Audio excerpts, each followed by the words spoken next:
one of the many faceless enemy soldiers present in the Star Wars films, few are as distinctive as the Imperial Royal Guards, and fewer still manage to be so distinctive while doing literally nothing.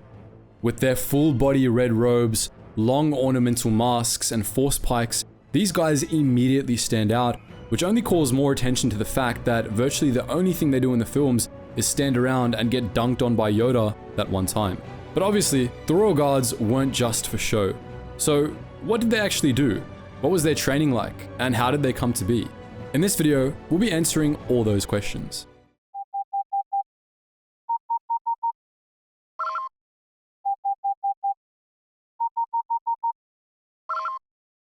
Attention, Sergeant on deck!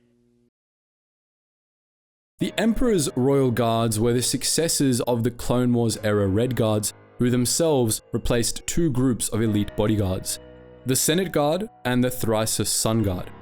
The Senate Guard was one of the oldest law enforcement agencies in the galaxy, with a history stretching back thousands of years. Senate Guards and their elite counterparts, the Senate Commandos, were tasked with protecting senators, the Supreme Chancellor, and Republic dignitaries, and they also played a key role in security and law enforcement in Coruscant's Senate District. Senate Guards were also tasked with policing the senators themselves, required to report when the politicians under their protection accepted bribes or engaged in other illegal activities. Senate Guards and Senate Commandos were elite and highly skilled, although their job descriptions involved more than just combat. The Guard did have problems, however. It had become a legacy institution, with the children of the Guards often more readily being accepted into the service, and it had also become prone to corruption. For Palpatine, the Senate Guard posed another problem. It was accountable to the Senate as a whole, and its responsibility to report on politicians who broke the law made them unsuitable for his purposes. The Sun Guard, meanwhile, was a unit of elite Ichani warriors, originating as a special forces unit of the Thracian military. These were some of the most effective warriors in the galaxy, rivaling even the Mandalorians, and in the Republic's final decades, they secretly served the Sith. Darth Plagueis enlisted the Sun Guards as his bodyguards and enforcers shortly after becoming Dark Lord of the Sith, and Darth Sidious continued to make use of their services up until the Clone Wars. Unlike the Senate Guard, the Sun Guard was fully loyal to Palpatine and the Sith, and they were also more effective than the Senate Guard. But Palpatine couldn't adopt the Sun Guard as his day-to-day bodyguards without scrutiny, making them also unsuitable. Thus, Palpatine engineered the formation of the Red Guard, a bodyguard unit tasked with protecting him that would answer to him alone. This not only gave him more reliable protection, but it also freed him from the scrutiny of the publicly accountable Senate Guard, which was essential for his plans. Palpatine brought about the rise of the Red Guard by engineering a series of incidents that exposed serious corruption within the Senate Guard, leading Senator Viento to call for the establishment of a new security force to protect the Supreme Chancellor. Thus, the Red Guard came into being, its members handpicked from among the elite of the Senate Commandos and the Sun Guard, selected both for their skill and their absolute, unquestioning loyalty to Palpatine. The Dark Lord then had the remaining members of the Sun Guard eliminated by Asajj Ventress during the Clone Wars, while he himself disbanded the Senate Guard after the formation of the Empire. After Palpatine became Emperor, the Red Guard became the Emperor's Royal Guard.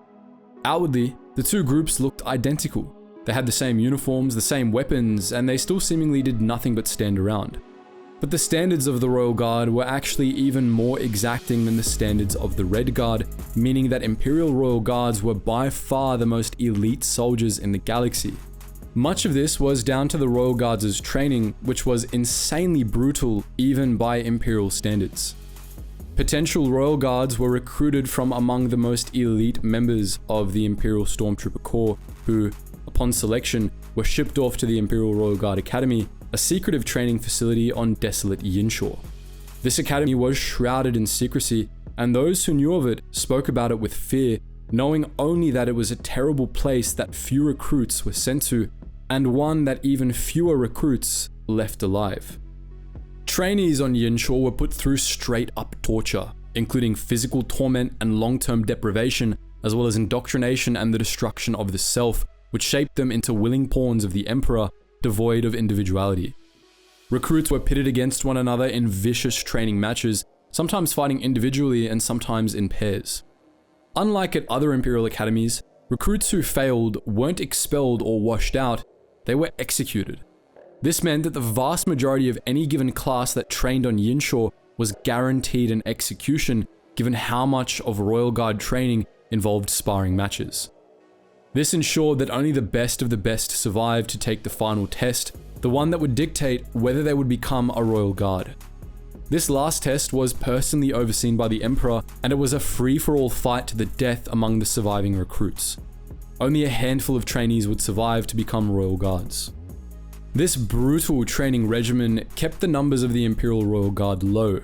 There were only a few dozen in the entire galaxy, but it also made them some of the most elite soldiers the galaxy had ever seen, such that by the time of the Battle of Yavin, not a single Royal Guard had ever been killed in battle. They were some of the most feared soldiers in the galaxy, and rightly so. They could do more damage with a force pike than most soldiers could do with heavy weapons, and they were trained in all manner of martial arts, including Ichani styles. The Royal Guards were ruthless, efficient, highly effective, and completely devoted to their Emperor, who they believed to be infallible. The Emperor's Royal Guard was, first and foremost, tasked with protecting the Emperor. They also served as guards in the Imperial Palace, in the Emperor's stronghold on Biss, and wherever else Palpatine traveled. The Emperor also occasionally dispatched his guards on special missions, and though they were a rare sight on the battlefields of the Galactic Civil War, they were greatly feared by the Empire's enemies. The Royal Guard represented the apex of Imperial military training and philosophy. They were the ultimate warriors of the Empire, unrivaled and undefeated. That is, until the death of the Emperor. Following the destruction of the second Death Star in the Battle of Endor, the Royal Guard splintered.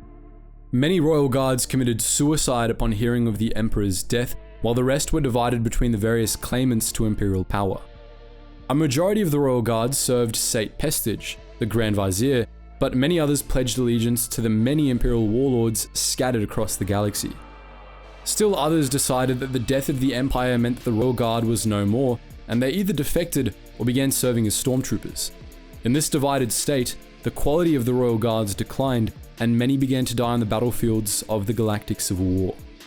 When the reborn Emperor declared himself openly from Biss, all surviving Royal Guards flocked to his side, only for their ranks to be devastated when Biss was destroyed and the Emperor was killed for good.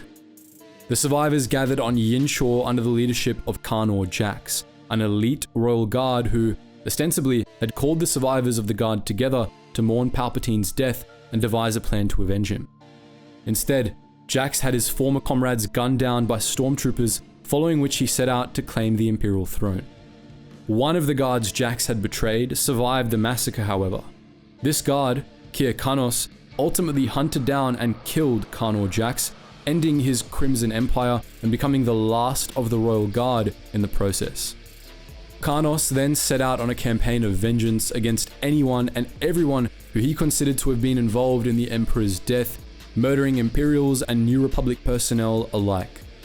Karnos eventually became a simple bounty hunter, and the days of the Imperial Royal Guard came to an end.